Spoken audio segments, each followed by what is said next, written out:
Everything you need to know about concentration in moles per decimeter cubed. Roll the graphic.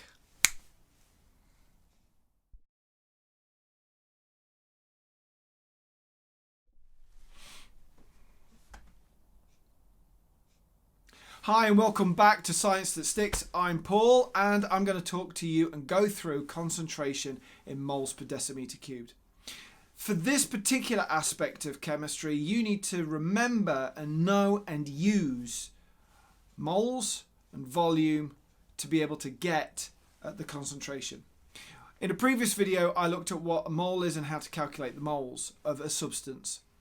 I've also gone through how to calculate the concentration of a solution if you happen to have the mass and the volume.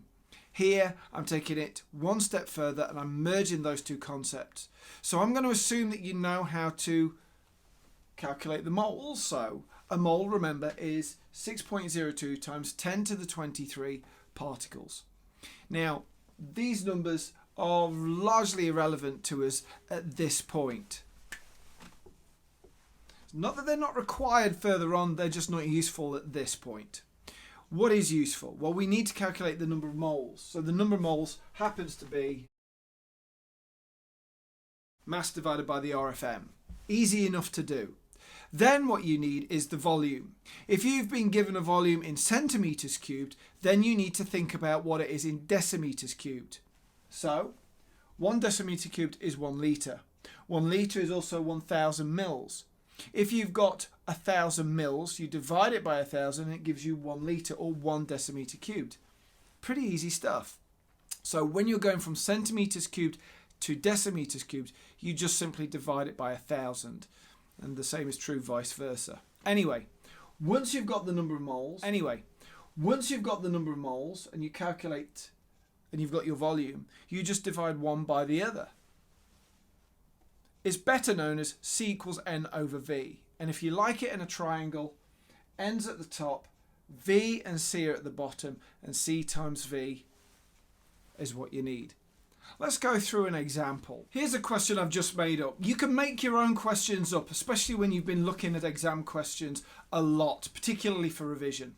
So what I've wrote, calculate the concentration in moles per decimeter cubed. Because there's a bracket, that indicates the units you're going for. If it said mass per decimeters cubed, then you would use the mass. It would be simple enough. But let's assume that this is how we want it. Of 2 grams of sodium hydroxide dissolved in 750 centimeters cubed of water. Well, the first thing that you can do, now this might be out of about 3 marks.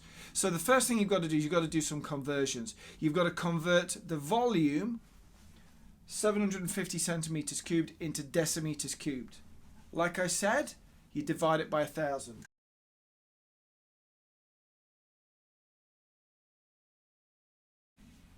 Easy enough.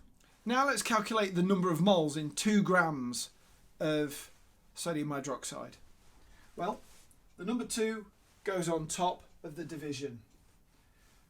Sodium hydroxide. Sodium has a relative atomic mass of 23, oxygen 16, and hydrogen 1.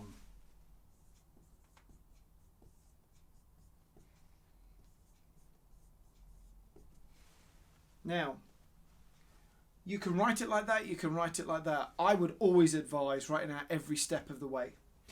2 divided by 40 is 0.05.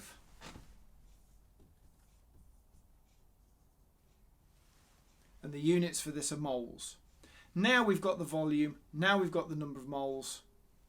Let's calculate the concentration. So, to find the concentration, C, it's going to be N over V. N happens to be 0.05.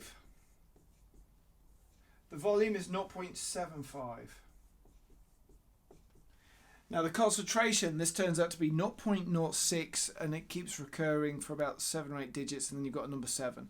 So let's call it 0.066 and that is in... At best this is 4 marks. At worst this is a lot of work for 3 marks. But the more you practice this, the easier it becomes. If you get to a question like this in your exam and you do not know what to do, my best advice is to break down the stuff you do know. If you've got a unit that's in decimeters cubed, but you've also got volumes in centimeters cubed, then do the conversion. If you know or you're given the relative atomic masses of the elements in a compound, calculate the relative formula mass of the compound or the molecule. You will get marks and credit for at least some of that. That's my best advice. Make up your own, do your own, and as always, practice. But better than that, take care till next time and stay cool. Bye-bye.